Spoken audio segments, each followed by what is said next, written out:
Assalamualaikum anak-anak ustazah. Apa kabarnya hari ini? Mudah-mudahan anak-anak ustazah selalu dalam keadaan sehat walafiat. Amin ya robbal alamin. Nah, hari ini kita akan belajar mata pelajaran bahasa Indonesia dengan materi mengembangkan informasi yang diperoleh menjadi sebuah tulisan. Untuk tugas kali ini, ustazah akan membacakan sebuah teks sejarah dan ustazah harap anak-anak ustazah bisa menyimak dan mendengarkan dengan baik teks yang ustazah bacakan ya. Sebelumnya, perhatikan beberapa langkah dalam mengerjakan tugasnya. Sudah siap? Baik, kita mulai. Mendengarkan teks untuk menggali informasi. Yang pertama, ustazah harus mendengarkan teks yang akan ustazah bacakan. Kemudian, catatlah informasi-informasi yang dianggap penting saat ustazah membacakan teks tersebut.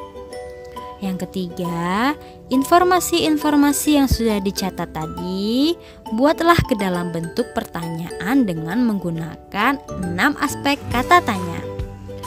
6 aspek kata tanyanya adalah apa, siapa, di mana, kapan, mengapa, dan bagaimana.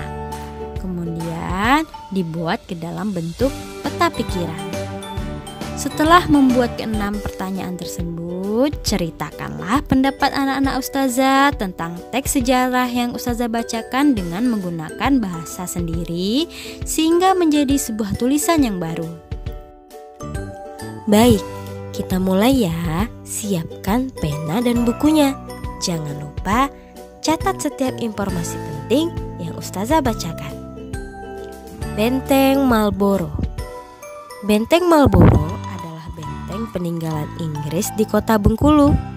Benteng ini didirikan oleh East India Company tahun 1713 sampai 1719 di bawah pimpinan Gubernur Joseph Colt sebagai benteng pertahanan Inggris.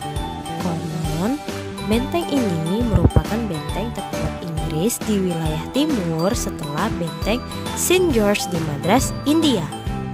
Benteng ini didirikan di atas Bukit Buatan menghadap ke arah kota Bengkulu dan memunggungi Samudra Hindia. Benteng ini memiliki luas sekitar 44.100 meter persegi dan berdiri 8,5 meter di atas permukaan laut. Benteng ini pernah dibakar oleh rakyat Bengkulu sehingga penghuninya terpaksa mengungsi ke Madras. Mereka kemudian kembali tahun 1724 setelah diadakannya perjanjian. Tahun 1793 serangan kembali dilancarkan. Pada insiden ini, seorang ofisir Inggris, Robert Hamilton, tewas. Dan kemudian pada tahun 1807, Residen Thomas Parr juga tewas. Keduanya diperingati dengan pendirian monumen-monumen di kota Bengkulu oleh pemerintah Inggris. Mungkin anak-anak ustazah penasaran mengapa Inggris tidak terus menjajah Indonesia dan malah Belanda yang lama berkuasa. Sekitar tahun 1825, Inggris dan Belanda melakukan perjanjian untuk memudahkan kendali dalam mengontrol wilayah jajahannya masing-masing. Belanda yang saat itu menduduki Singapura dan Malaysia mengambil alih Bengkulu untuk menguasai Indonesia. Sementara Inggris mengambil alih Singapura dan Malaysia demi memperkuat basis jajahannya masing-masing di setiap kolonial. Fort Marlborough diduduki oleh kolonial Belanda hingga Perang Dunia Kedua. Jepang pun mengambil alih daerah jajahan setelah mendudukkan Belanda dan menguasai Nusantara. Belanda juga sempat kembali menduduki Fort Marlborough hingga tahun 1950-an saat agresi militer Belanda dan kemudian diambil alih oleh Tentara Nasional Indonesia Angkatan Darat atau TNI AD hingga 1977 sebelum diserahkan ke Kementerian Pendidikan dan Kebudayaan Republik Indonesia untuk dijadikan cagar budaya dan objek pariwisata hingga seperti sekarang. Nah, setelah mendengarkan teks sejarah yang Ustazah bacakan, jangan lupa untuk mengerjakan tugasnya. Catatlah informasi penting yang ada di dalam teks yang Ustazah bacakan.